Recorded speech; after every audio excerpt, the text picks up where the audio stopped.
Bigfoot Discovery Day V. Here we are, Felton, at the Bigfoot Museum. Dr. Meldrum. In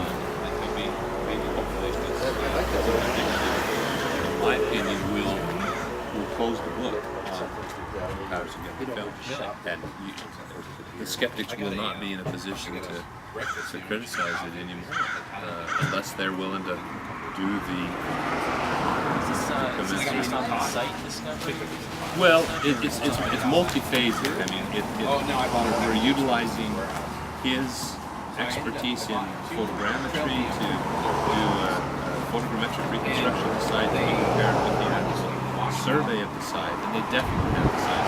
Yeah, it's in and that, and then of course using all his experience in the technologies and the history of creature costume making to test the prospects of creating a costume that won't rust or even approach, Patty.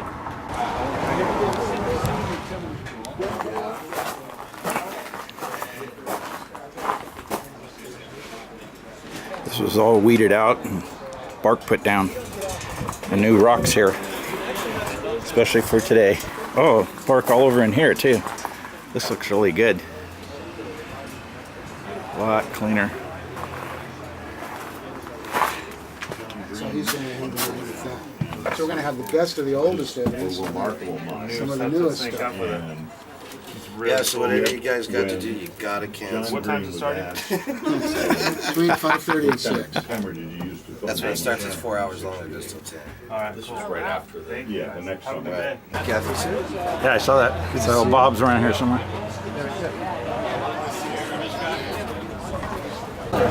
Barbecued hot dogs, $5. Daniel Perez. Yeah. Bob Strain, Ralph. I did. Well, I was going. I planned a trip down to stay with Bill for a couple of days and catch up with what he's been doing on our project and making some plans. And it just happened to coincide that Mike contacted me and asked me if I would be interested in coming down to this at all or attending. I said, well, as a matter of fact, I'm going to be at Bill, so why don't I just drive and then I can just loop up this way. So I just went to the library and got some CDs. You can be in it. Listen to I listened to the radio really program interesting book. of your the movie story. Pan's Labyrinth. Radio The program. author of that book Very wrote interesting. another book called The Strain, and it's a modern take on vampires and an infestation where the vampires actually are the manifestation of this virus that causes this metamorphosis of the DNA, and they, instead of just making replicants, they actually fuse to the DNA and create a host organism. 12 hours just flew by. As I listened to this book, you almost hope that the trip doesn't end because you got one more chapter to get. Driving circles. Nice to see you. I'm good. So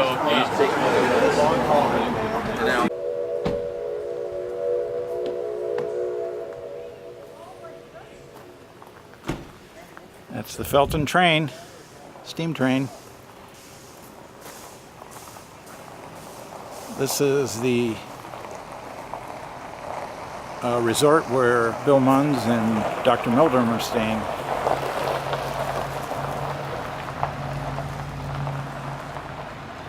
Very nice. Somebody has a very nice boat over here.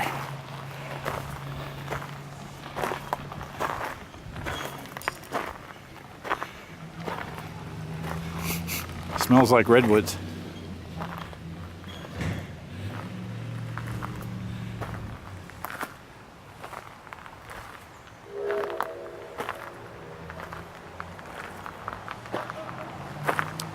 You can take the train from Felton here back into the redwoods, or you can take a second train down to the boardwalk at Santa Cruz.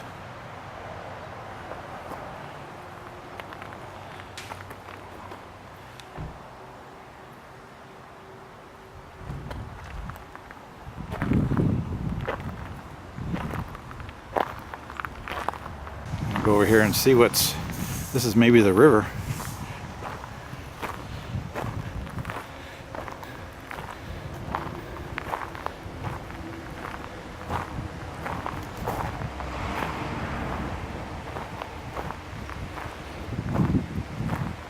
hear water.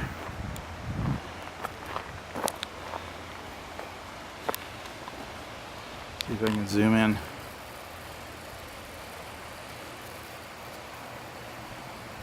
Over there somewhere.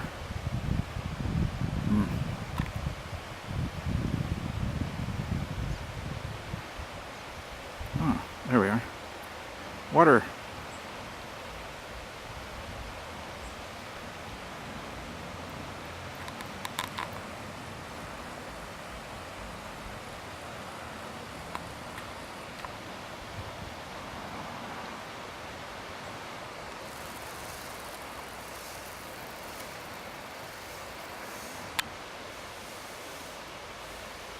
Very nice.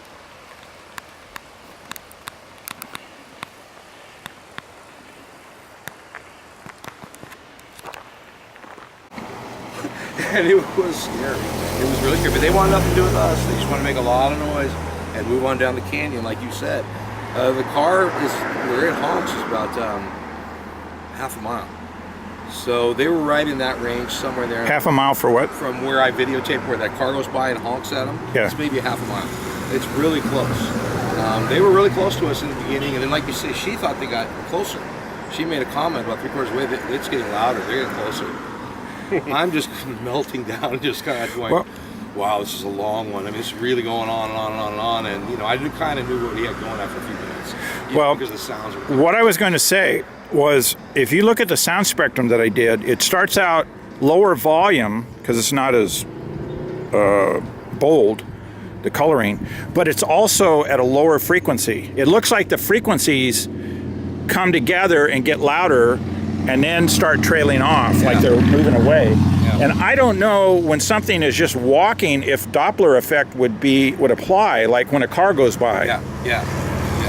But you can clearly see that in the sound spectrum. You can see it, the frequency change slightly, like 50 hertz. Well, you'd be able to tell.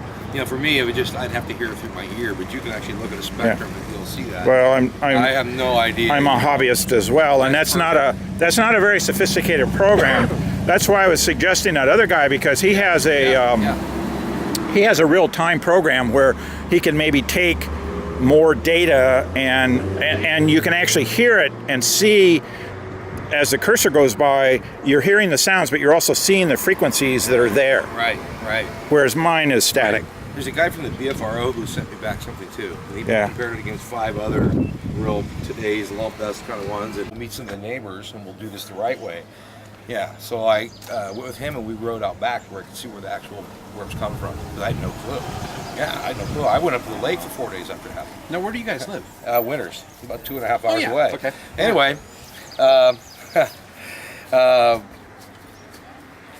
lost my train of thought. Just telling about the story. First trip up, we were out back and we were fighting all these Forest Service roads. They've been closed down. That's the freeways. That's what they're running up and down on. There's tons of them back there. Huge. And I noticed on one that there had been a freshly dropped tree. It was really big, like 20-footer. And it was fresh green. Everything else is dead. Right across this road. I thought, that's unusual. We'll just stop for a minute and go look at it. And notice it had been pulled over and had claw marks in it, and that was about 15 feet up. And I'm thinking, oh my God. He noticed it too, so then we looked down and sure enough, we found a huge footprint right next to it, the needles, which didn't, but it really, it was just like one of those huge ones. So that was real fun. He had a short time to go away. Did you start looking around? I documented everything. I have all the pictures. I definitely had the digital going, and then 35, and we hadn't done contact. I didn't contact him at all. I went up there yesterday just for this. I wanted to go back and see if I could find that exact drop limb and cut section off with the fingernails and clawed back. So all I did was take pictures of it. Great pictures though. And you would not believe, I forgot to say, the base of the tree had been bedded down on, like with a huge body, huge. So I pulled it down to lay on the base of the limbs and take its little nap.